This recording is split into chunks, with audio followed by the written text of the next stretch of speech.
Welcome back. Let's pick up from where we left off and apply this deploy code lifecycle pattern on the environments that we typically have, which is dev, staging, and prod. Let's dive deeper into what is required for this lifecycle pattern to work successfully. So I'm going to be flashing three very busy slides. So stay with me as I walk through what the different salient points are for each of these different stages.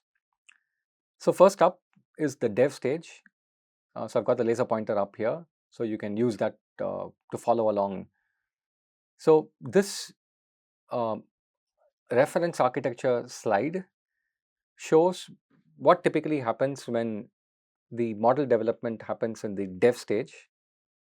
So in this cycle, or rather in this part of the cycle, there are various steps involved, and those steps have their own nuances. So you can use this legend to understand what the different arrows mean, what the different colors mean, etc. The overall um, picture that you see here and the specifics of how the best practices are engineered, you can actually look it up from the Databricks website. They've got a very comprehensive MLOps handbook, which is a small PDF that you can refer to if you need more details on each of these steps. But it's not mandatory. If you follow along in this lecture, that's good enough. So the critical part that we left off from the last week's lectures is the use of Git, right? So we can see that's being featured here prominently. So the Git provider, let's assume it's GitHub, has a development branch, and like we spoke about last time, we're going to follow the Git flow based development processes to manage our branches, which means that we're going to do our development in, let's say, a specific branch, which is the develop branch. And even before that, let's say we're working on a specific feature, then we would actually do that in a feature branch. And all of this activity that I'm going to talk about now will be in the feature branch. So within the branch, there'll be various artifacts. The models themselves are stored or created using a train.py. There are separate scripts for deploying the models, for inferencing, for monitoring. We are we don't have the discussions done yet for these three parts yet: deployment, inference, and monitoring. So that we will cover in later lectures. The data that's required for the model to work correctly includes data processing steps, featureization, tokenization, etc., etc. So all of that is here. Like for instance, the feast related pipelines will be part of this. Testing, we spoke about that in last week's lectures. So unit tests, integration tests, those will also be part of the GitHub repo. So that's all part of the Git layer. But even before we get to the Git layer or use the Git layer, you're going to have some prerequisites for the model training itself to happen in dev, which means firstly, you need access to uh, two different sets of data. Ideally, you would need the ability to have samples of data that you work with so that the development iterations can be faster. Like imagine if you had to iterate on hundreds of gigabytes of data in dev, then by the time you iterate once, it's already 5 minutes or 10 minutes that's passed, and that's really detrimental to developer productivity. So to be able to have dev data sets, which means production data, which is much smaller in size, with the same schema, with the same representations, so that it mimics what's there in production, but it's much smaller, so therefore it's easier for us to iterate. So that will be something that we would want to create. So I'm using the word catalog here with a generic meaning. It's basically a collection of artifacts which are necessary for us to work. So the data set that's required is temp tables. We will require feature stores, which are capable of allowing us to pick up data sets and train on basically compute features and train, and then the models that get produced as dev models. So that's all part and parcel of the catalog of artifacts which are there in dev. We might need access to the production catalog only in as much as, let's say, the schema is concerned, right? Where the use case permits access to the live data, that's great. We can then directly use those tables.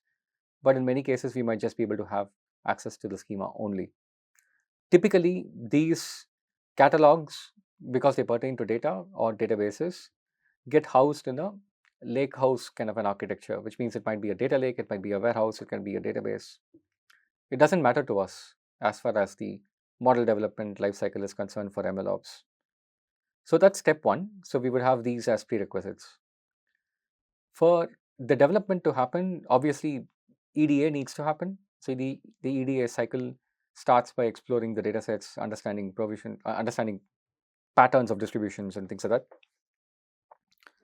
Then you're going to have the development lifecycle itself start with model training, which means the ability for you to feature engineer and then have specifics of parameters that you tune, and then you go through a training cycle to evaluate the output, understand what the accuracy parameters are, etc.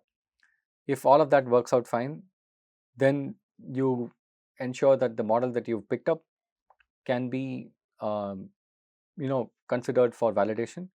So you go through a model validation step by then uh, having those models that you evaluated for sanity, for accuracy, be picked up and validated against whatever is required for the development stage to clear. Usually it's in the form of compliance checks, governance checks, right? Pre-deployment checks for making sure that the model is ready to be uh, tested at much bigger scale, right, in the staging layer. So all of those are part and parcel of model validation. And then once the validations are through and you're happy with what you've built, then you commit the code. And we saw it last week that the commit to the code goes through like a multi-step process. First and foremost, you push all the changes that you do and make it into a remote hosted feature branch, and then you merge it back to dev by raising a pull request. That in turn triggers a CI action using CML on GitHub. So that might trigger unit tests, regression tests. It will also compare the accuracy parameters against the existing models and then spin it up for review. The review process goes through all of these, and then they decide that, for instance, the pull request can be accepted, and then the merge happens. Once the merge happens, the dev branch has now gotten updated. So all of those steps happen as part of this cycle of activity. The new component that we have not discussed so far is what's called as ML flow. We will spend a significant amount of time talking about this a little later, but to start off at least a discussion on this right now, suffice it to say that it's necessary to allow tracking of the model uh, itself as part of the development lifecycle. We saw that why that's required. We saw the motivation for it in the first slide in this week's lecture. So we would use ML flow to actually do this tracking. So ML flow is really good at tracking matrices of a model, the various experiments that you do for a model, including different combinations of parameters. And then once the models have been um, validated, you've got to then work through the versions of the models.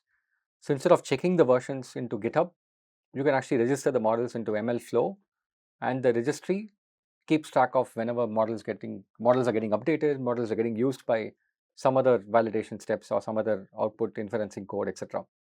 All of that is done by ML flow. So the model logging or tracking starts from the training step. So as soon as the training step is done, then the experiment gets recorded here, and then ML flow tracks basically the matrices for that, etc., etc. So this is the dev stage of the life cycle. Let's assume that the dev stage works successfully, the validations are complete. We are now ready to test it on production style data or production like data. So we move to the staging layer. So here in the deploy code lifecycle pattern that we will follow, because that's the recommended pattern that we will follow, we've got now the code that's producing the model in dev stage validated, which means the code can be brought in, right? So we've got the main branch having the code, or if you're following the Git flow approach, we would have the develop branch having that code. We would have, for instance, the unit tests run on top of it.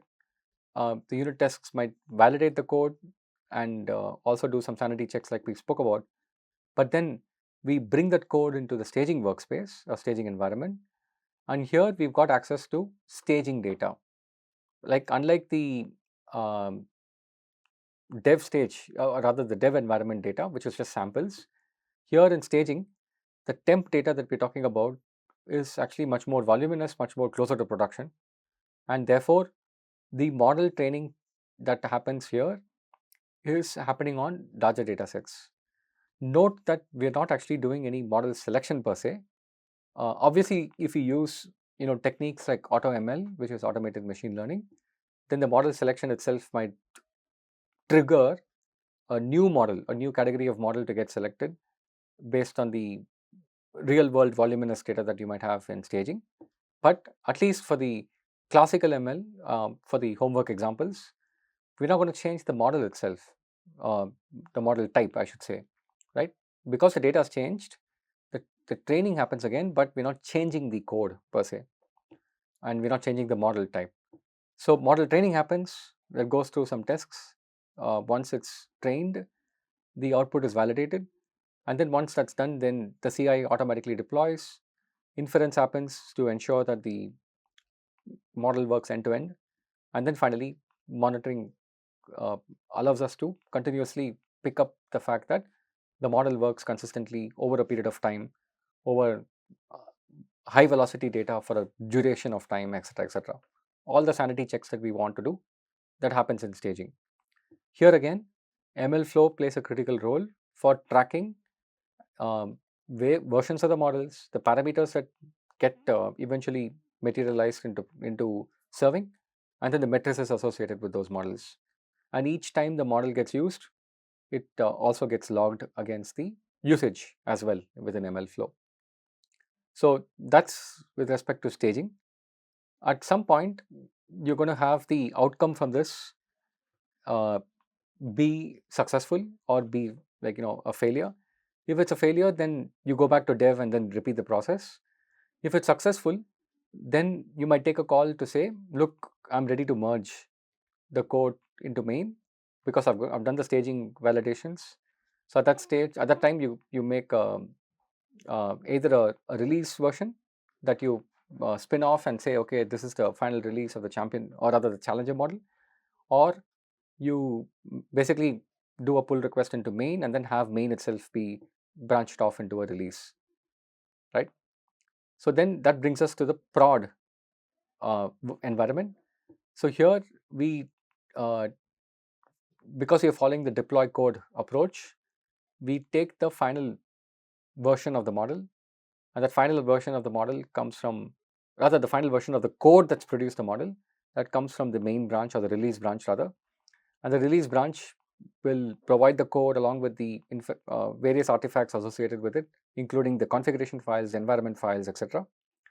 And what happens now is the code that's going to be running in production will need or will have access to production data directly. So production tables, production features, all of that gets accessible. So the model training step happens on top of it by cutting off from the release branch, right? And then once the training and the hyperparameter tuning, all of that happens automatically, then the evaluation is against the champion model, right? So what you've produced now is a challenger model. So it basically creates an alias for the challenger model, and then you've got the validation that is basically picking up from the challenger model, uh, validates a bunch of things related to the non-functional use of the model, like including compliance, security, some pre-deployment checks, etc. And then you deploy the model and start doing comparisons against the champion. So here A/B testing or other mechanisms of comparing the two might step in, including use of inference code that you've written. And then once everything is uh, you know compared, and then you're happy with the benchmark result that's obtained, um, the fact that the result is actually better than the benchmark, then you're ready to deploy the code, deploy the model, I should say. And when the deploy model step gets executed, you're effectively refreshing the endpoint or refreshing the inference engine deployment, and then that becomes the new model that gets served from that point on. And throughout this process, again, ML flow plays a critical role, and we'll see how when we start looking at examples of ML flow. Now, the inference logic that is going to be used for using the final model that's deployed, it's going to be provided by you, obviously, because it's part and parcel of your artifacts. But the inference could be done in batch or streaming, right? Because the use cases might demand sometimes a batch inference or sometimes a streaming inference. So all of those are part and parcel of a production environment that operates against that release. Separately, you might also factor in that as the model continues to work, you might start seeing drift in the data, you might start seeing drift in the accuracy of the model. So monitoring continues for all of the models that you have in production, all of the champion models. Like in this case, there's one champion model, so it gets tracked continuously, and that tracking will capture both data drifts as well as performance drifts and publish those matrices for you to review.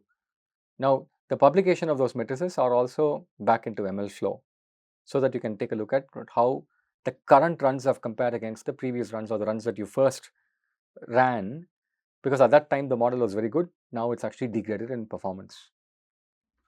So that completes the production lifecycle. So hopefully you've got a picture of how you move from dev through staging on into production, and as you move, what are the things that you do, what are the steps that you follow, and the role that ML flow plays in ensuring that you've got the right level of tracking across all the three environments. We'll take a pause now. We'll come back to, uh, rather, we'll start focusing on what ML flow itself is from the next week, rather, from the next video.